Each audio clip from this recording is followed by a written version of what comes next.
clothes. Why? I come in because I got Where you so going? many questions. Yeah, why not? I'm a smoke. Okay. So, yun na nga.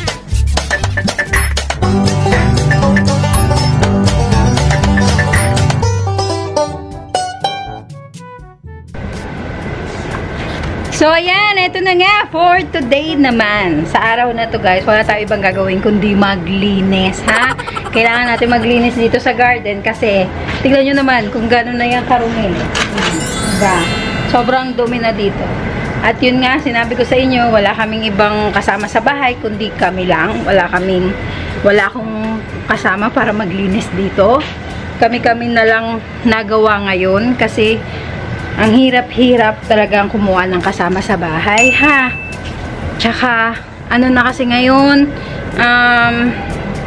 syempre, nakakahiya naman na maliit lang naman yung bahay namin at tsaka, malalaki na kami, wala naman akong baby para magkaroon ako ng kasama sa bahay. Tsaka, wala rin kasi naman akong ibang ginagawa kundi dito, diba? Dito, kay Dave, yan. Tsaka, malaki na si Jane, 19 years old.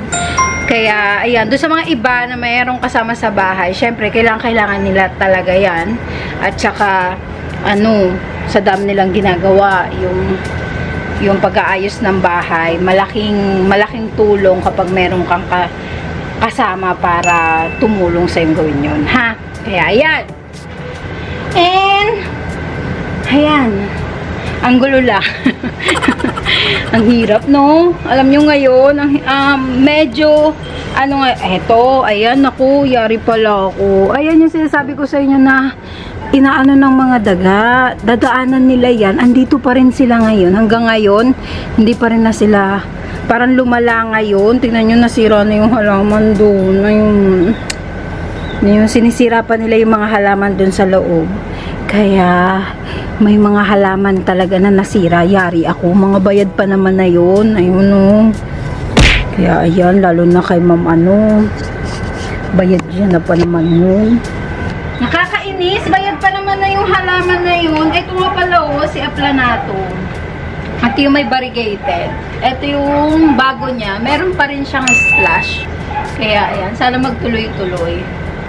Si Aplanatum natin. Lagay lang natin siya dito. Tapos, ito naman si Flow Money. Ito, maliit. From seed to si Flow. Ayusin lang natin. Nabasa, na talaga, naputol na talaga si ko. Kailangan talaga maiayos dito sa garden. Naputol na talaga to ng tuluyan. Sa Aplanatum.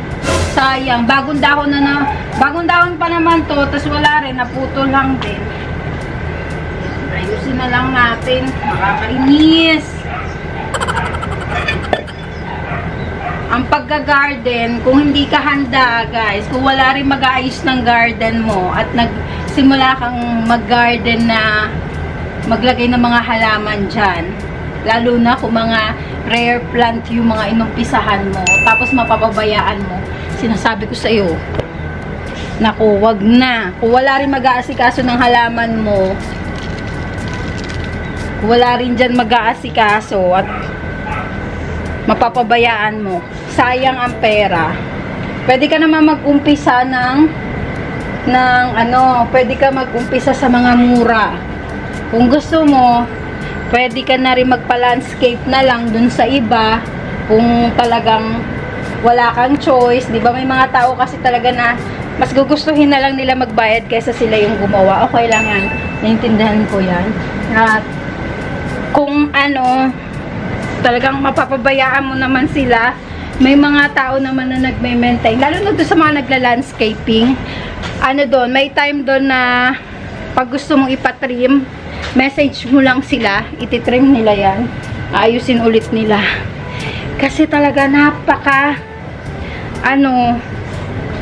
matrabaho kapag meron kang mga ganitong halaman. Akin nga, konti pa lang, matrabaho na. Paano pa kaya yung iba talaga na yun source nila na sobrang dami, di ba? Kaya yan, samahan nyo muna ako, maglilinis lang ako, ha? Wait lang.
So, yun nga pala. May gusto lang pala akong i-share sa inyo habang naglilinis ako sa part na to, ha.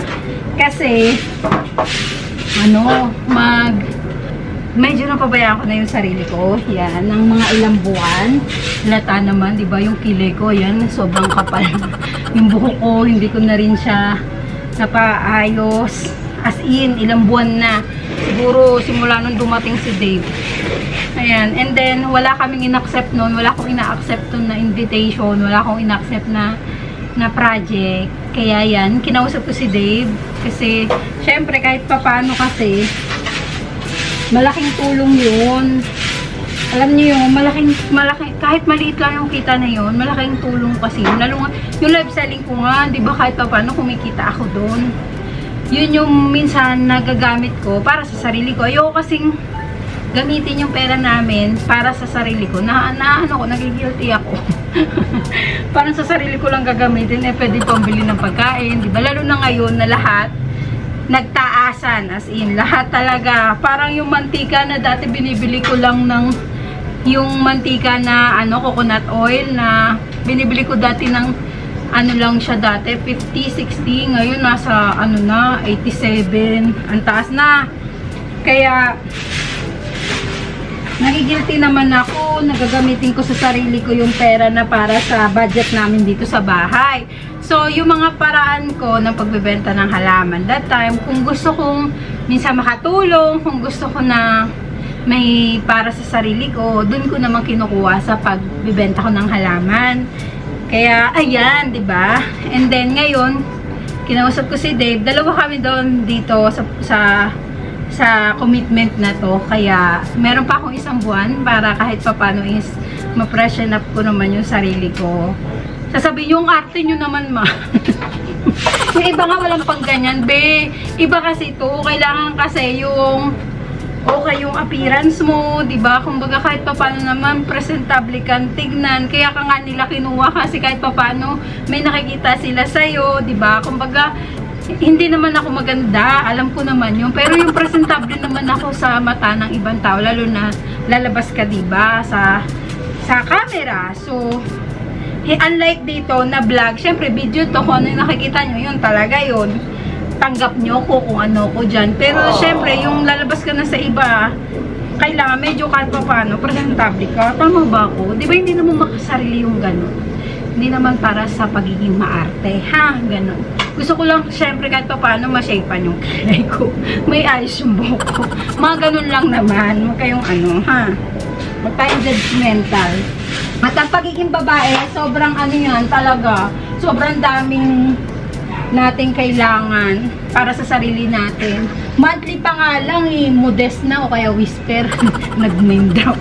Kumbaga, ayun, yun na yung pangangailangan natin. Nag-uumpisa na doon. Siyempre, pa yung iba? Siyempre, kahit naman paano, gusto ng mga babae talaga, presentable silang tignan. Sino ba namang babae ang ayaw na maayos kang tignan? So, ayun, yung commitment namin ngayon. So, may 1 month ako. Siguro yung pagda-diet, di ko na yata magagawa yan. Kasi, simula nang dumating si Dave, nahirapan ako mag-diet. Nagpa-fasting ako. Di ba dati? Hindi ako nakain ng rice, nagpa-fasting ako. Ngayon, di ko na siya nagagawa kasi nga nandito si Dave. So, pag kumakain si Dave ng umaga, agahan, kina-question niya ako, ba't di ka nakain? Ba't ayaw mo ko sabayan? Ayan. So, ayan, nawala si ating fasting. At nakakain ako ng kanin kasi si Dave, favorite niya ang rice. Diba? Ano ba naman yan? Siyempre, gusto ko naman samahan yung asawa ko. So, ayan, dahil lang dito na nga tayo sa labas, time ko na din to para i-repat tong halaman ni Sir. Pasensya na kayo. Wait lang. Ayan, para mas makita nyo naman na maayos itong ginagawa ko. Ganun natin, para maganda yung background. Ito, ipapat ko lang siya dito.